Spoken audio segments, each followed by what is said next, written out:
My name's Emily Carter. I'm 33, and in my family's eyes, I've never been enough.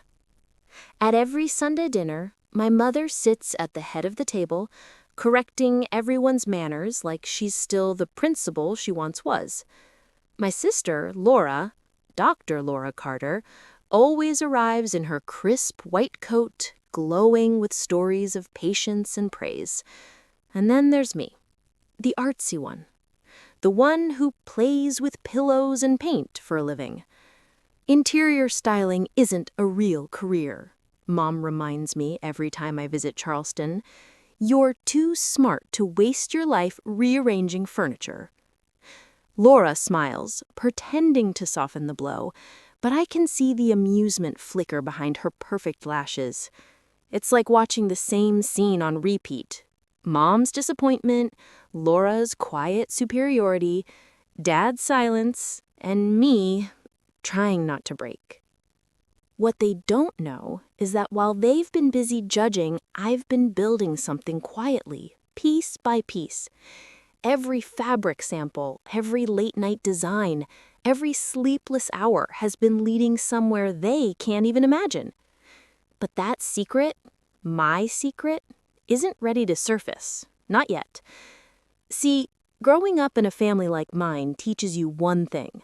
Success only counts if they can brag about it. Laura gave them headlines. I gave them rolled eyes. And for years I let them think they were right, because sometimes silence is safer than shouting into the wind. Still, that silence has weight. It presses on you little by little until you start to wonder if maybe they're right. Maybe you are small. Maybe you do dream too much. But I've learned something.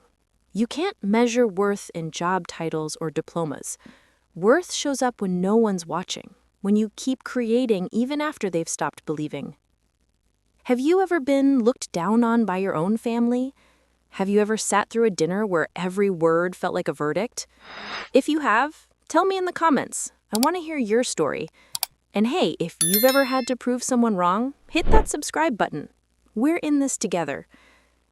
This year, my mother called again. Her voice clipped, businesslike. Emily, we need someone to handle the decorations for the hospital charity gala. Laura's on the committee. You're good with colors, right? I bit my tongue. To her, I wasn't a professional designer. I was free labor. Still, I said yes. Because sometimes the universe hands you the perfect stage. You just have to wait for the spotlight. She didn't know the event center she wanted was owned by Carter & Co. Designs. She didn't know I founded it. She didn't know that behind those velvet curtains and polished marble floors, every detail carried my signature. That night, after I hung up, I sat on my porch watching the Charleston sky burn orange over the river. For once, I didn't feel small. I felt ready. Ready for the moment they'd finally see me, not as the family's disappointment, but as the woman they underestimated for way too long. When people ask about my childhood, I never know what to say. On paper, it looked perfect. A tidy brick house in Charleston, a mother who ran the local high school, a father who designed bridges, a sister who brought home medals and A's. From the outside, we were the Carters, polished, polite, predictable. Inside, it was quieter, not the warm kind of quiet, but the kind that tells you your voice doesn't matter. Mom believed love was correction. If she pointed out every flaw, she thought she was helping you become better. She called it guidance. To me, it felt like standing under a cold spotlight that never turned off. When I'd bring home an art project, a painting of the harbor, a model room made of cardboard, she'd smile tightly. "That's nice, Emily, but you should focus on something useful." Then she'd turn back to Laura, asking about anatomy exams and research papers. Laura soaked it up. She wasn't cruel, not intentionally, but she loved the role of the golden child. She learned early that approval was a currency, and she spent it lavishly. At every family dinner, she'd talk about saving lives in the hospital, while I listened to my own fork scrape the plate, trying to disappear into the sound. Dad, he was kind in small ways. He'd leave snacks outside my door when I stayed up sketching, or quietly fix the broken light in my studio corner. But he never spoke up for me. Silence became his version of peacekeeping. And that silence taught me that being unseen was easier than being defended. The only person who really saw me was Grandma Ruth. She lived 2 streets over in a house that smelled like cedar and cinnamon. She was a retired craftswoman who made quilts so detailed they looked like paintings. When Mom would criticize me for wasting time, Grandma would wink and whisper, "Beauty has purpose, Emmy. Don't let anyone tell you it doesn't." She called me Emmy. No one else ever did. I spent entire summers in her workshop, surrounded by thread, dust, and sunlight. She'd hum old jazz songs while I arranged fabrics by shade. Those afternoons felt like breathing after holding it in too long. For a few hours, I wasn't the disappointment. I was a creator, someone whose ideas had value. When Grandma passed away my sophomore year in college, I didn't cry at the funeral. I couldn't. Grief sat in my throat like a stone. Mom praised Laura for delivering a beautiful eulogy, then asked if I could handle organizing the reception, since you like decorating. I nodded, numb. That was the first event I ever planned, start to finish. Floral arrangements, music, photos on soft lemon boards. People said it felt peaceful, intimate, full of Ruth's spirit. Mom didn't comment, but I caught her lingering on the display for half a second before walking away. That tiny pause was enough to keep me going. After Grandma, I threw myself into design school. I majored in interior styling because it was the only thing that made sense to my heart. But even in college, her voice followed me. "It's not practical, Emily." Every time I picked colors or drew blueprints, I could hear that tone, half disappointment, half disbelief. It hurt, but it also fueled me. By the time I graduated, I'd stopped waiting for her approval. Still, deep down, there was a part of me, the little girl from those quiet dinners, that wondered if she'd ever say, "I'm proud of you."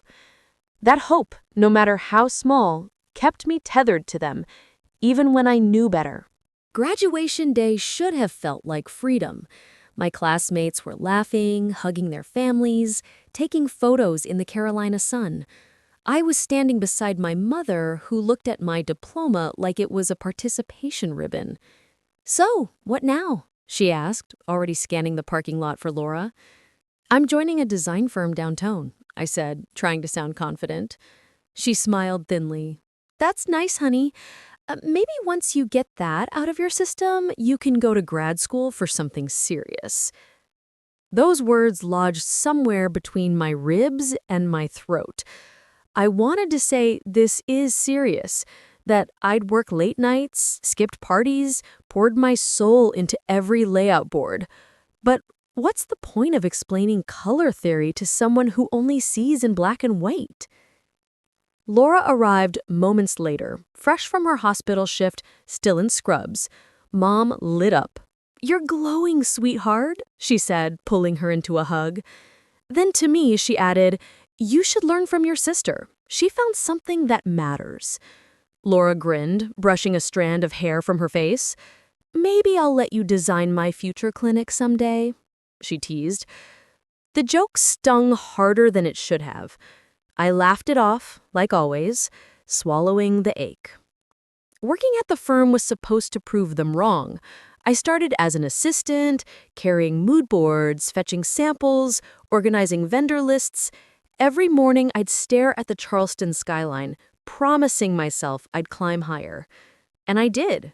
Clients noticed my eye for detail. Supervisors started handing me small projects, a boutique here, a cafe there.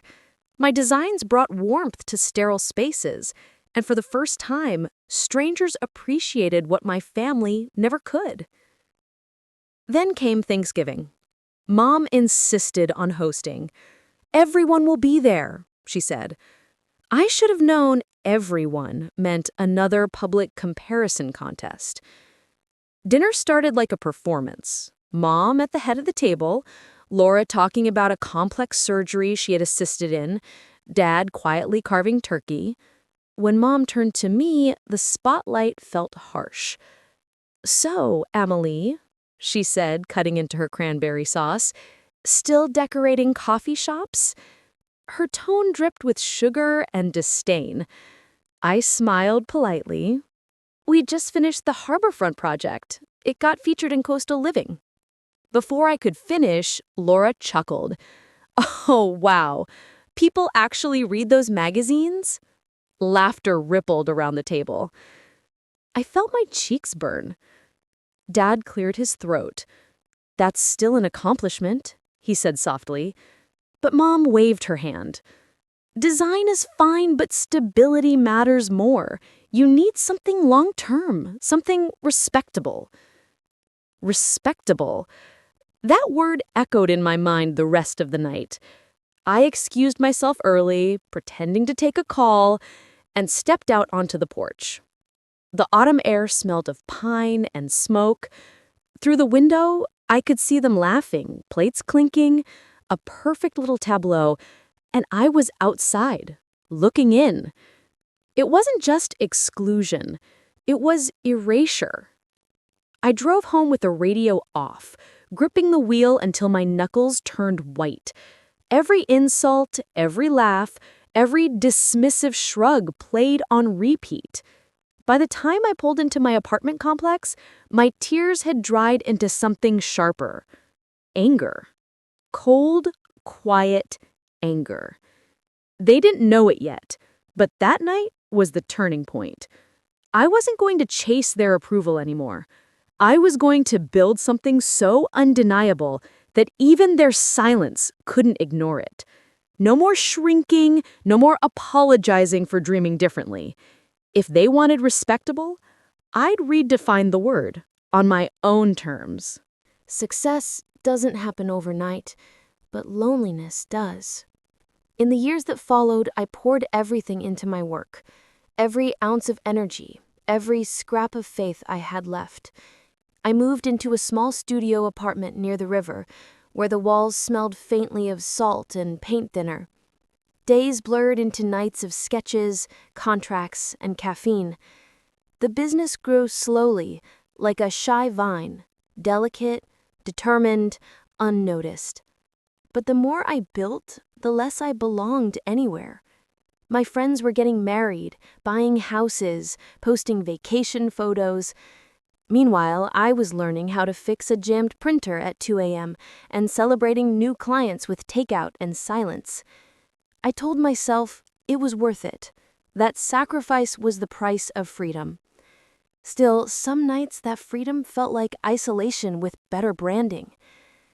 Mom rarely called except for obligatory birthdays or updates about Laura. When she did, her words carried the same soft sting. "So, still decorating?" I'd answer yes, keeping my tone neutral. She'd sigh, then pivot to Laura's newest award or promotion. Even her disappointment had rhythm by now. One spring, I decided to surprise them.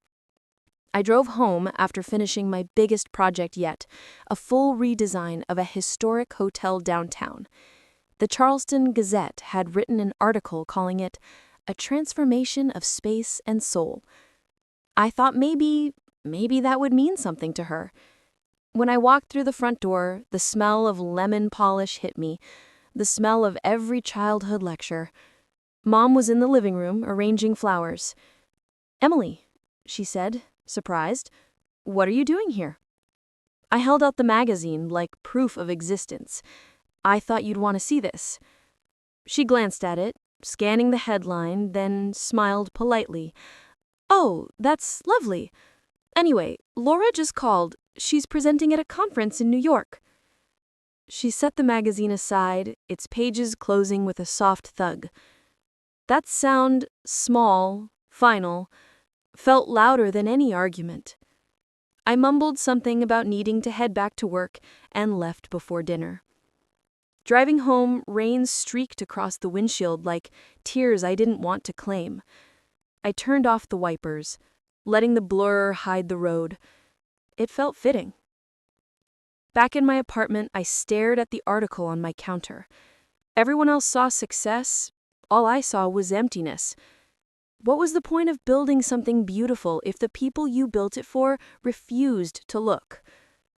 That night, I opened my sketchbook and wrote one line across a blank page.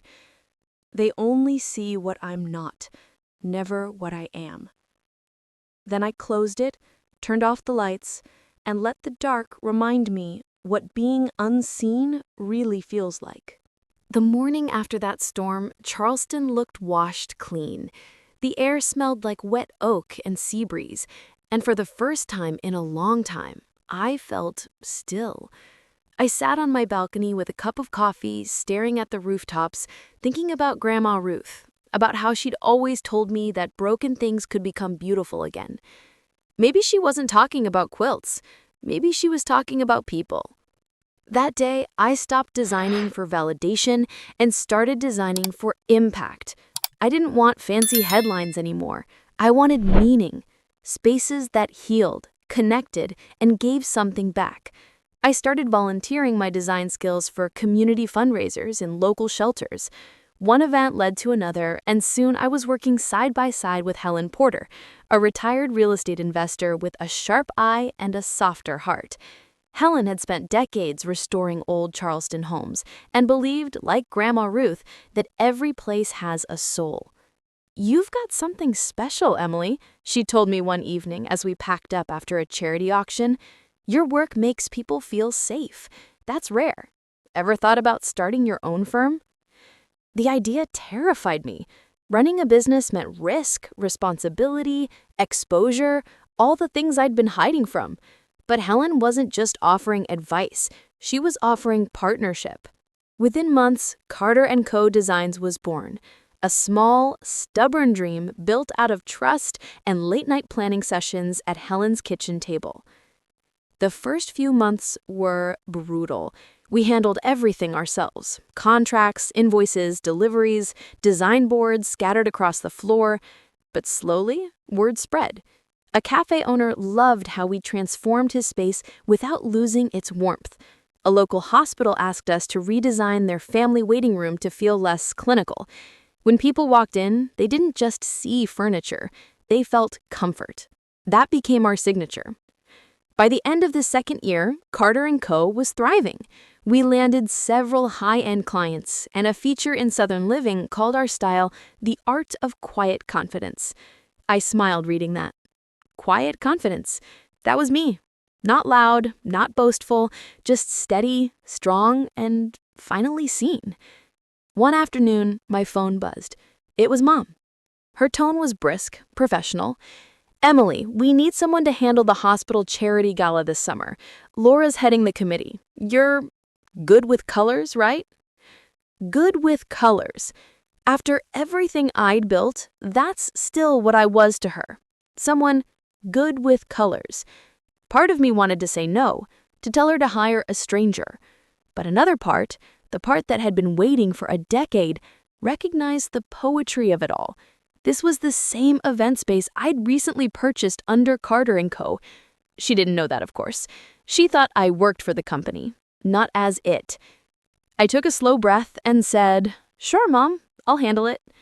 When I hung up, Helen raised an eyebrow. "You're going to tell them?" she asked. "Not yet," I said, smiling faintly. "Let's just make it perfect first." For weeks, I poured everything I had into that gala. Every table setting, every lighting cue, every scent in the air. I treated it like a symphony. The event wasn't just about charity anymore. It was a quiet reckoning. Every design choice was a word I'd never been allowed to say. I imagined my mother walking through the venue, admiring every detail, never realizing it all belonged to me. And for once, the thought didn't come from bitterness. It came from peace, the kind that comes when you stop chasing someone's love and start standing in your own light. The day of the charity gala dawned warm and golden, Charleston glowing under a sky of watercolor clouds. By noon, the venue buzzed with activity. Staff carried floral arrangements, the string quartet tuned softly, and the scent of gardenias drifted through the air. It was everything I'd imagined, elegant, timeless, full of quiet pride. I arrived hours before my family, wearing a simple black dress and a name badge that read, Emily, Event Director. Technically true, I just didn't specify director of the company itself. The first guest arrived at 6. By 7, the hall was alive with laughter and champagne, the sound of heels echoing against polished floors I'd chosen myself. Every candle flicker, every silver napkin ring, a small rebellion crafted by my hands. Then, they walked in.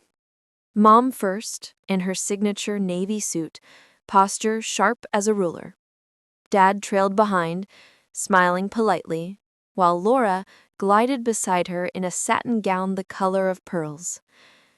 For a second, I felt like the younger version of myself again, the one who used to shrink whenever they entered a room. But not tonight. Mom scanned the venue, impressed despite herself. Beautiful, she said to Laura. I wonder who designed it. Laura nodded. Whoever it was, they have taste. I almost laughed. For once, they were right. As the evening unfolded, the event ran flawlessly. Guests mingled, donations poured in, and the hospital director gave a heartfelt speech about community. I stayed behind the scenes, coordinating timing, whispering cues to the MC. Each time someone complimented the decor, I felt a quiet rush of vindication. Then came the moment. Edward, my project manager, and the only one who knew the truth, stepped on stage for the closing remarks. He smiled at the crowd, microphone in hand. Before we end this evening, there's someone we need to thank.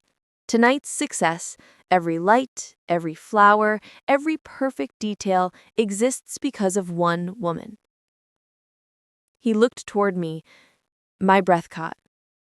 This event and this very venue belong to Carter & Co. Designs, founded and led by Emily Carter. The room went still. Edward continued, his voice steady and proud. Her creativity has raised over $500,000 for community causes across Charleston. Her company built this space, and tonight she gave it back to the city she loves. Applause erupted like a wave. People turned toward me, smiling, clapping, cheering. I stepped onto the stage slowly, my heart pounding. Mom's face froze. Her wineglass trembled slightly in her hand. Laura's confident posture faltered. Dad's eyes widened, searching mine for words. Thank you, I said into the microphone, my voice calm but full. I've spent most of my life trying to create spaces that make people feel seen. Tonight, I finally feel that too. The audience clapped again. I smiled, not at my family, but at the crowd, at strangers who believed before the people who should have. It wasn't about revenge. It was about truth, finally standing in the light I'd built myself. After the speech, people came to shake my hand. Sponsors congratulated me. Reporters asked for quotes. But my eyes drifted to the corner, where Mom and Laura stood in silence. For once, the words that always hurt me most, not good enough, didn't exist. Later that night, as guests left and music faded, Mom approached me. I had no idea, she whispered, her voice thin. I know, I said gently.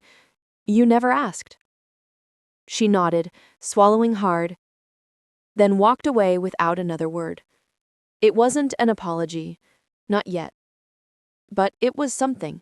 The first crack in the wall. When the last guest left, I stood alone under the chandelier light. The room glowed soft and golden, like closure.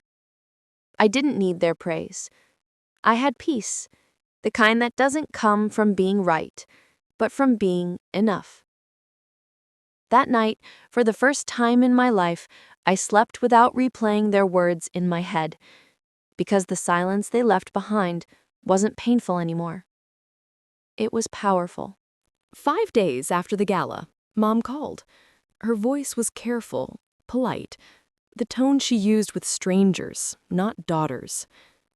"Emily, your father and I would like you to come over for dinner. There's something we should talk about."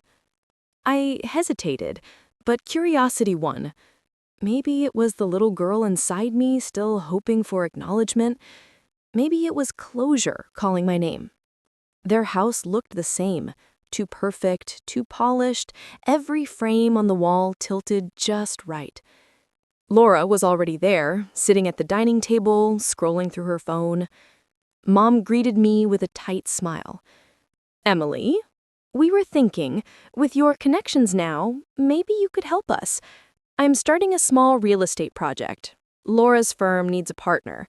You could introduce us to some of your investors." For a moment, I just stared at her. It wasn't an apology. It was a transaction. The same people who'd once called my career frivolous were now asking me to use it to save theirs. I set my purse down, keeping my tone even. "You know, for years, I tried to make you proud. I thought if I just worked harder, you'd finally see me." Mom blinked, unsure where I was going. "And now you need what I built. The same thing you said wasn't real." Laura scoffed softly. "Oh, come on, Emily. Don't be dramatic. We're family." That word, family, landed like a weight, heavy with irony. I smiled, calm, but final. "You're right. We're family. That's why I wish you well.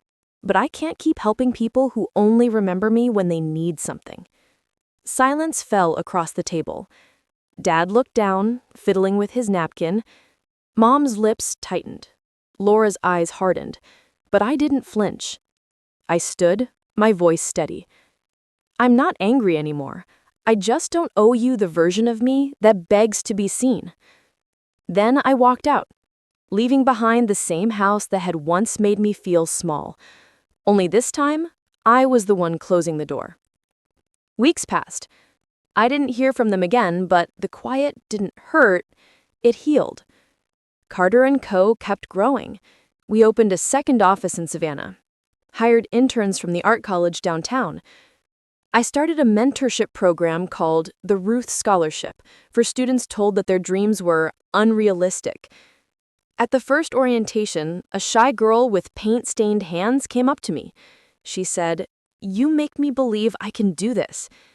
And I saw myself, years ago, in that same hopeful defiance. One evening, Helen and I stood by the waterfront, watching the lights shimmer on the water. She raised her glass of sweet tea. She said, "You did it, kid." I smiled. "No, we did." I've learned that forgiveness isn't about pretending it didn't hurt. It's about choosing peace over proof. You stop fighting to be understood and start living in a way that doesn't require explanation.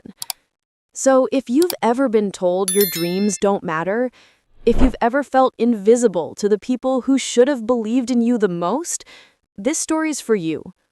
Drop a heart in the comments if you're still fighting for yourself. And subscribe if you believe, like I do, that no one's passion is too small to change the world.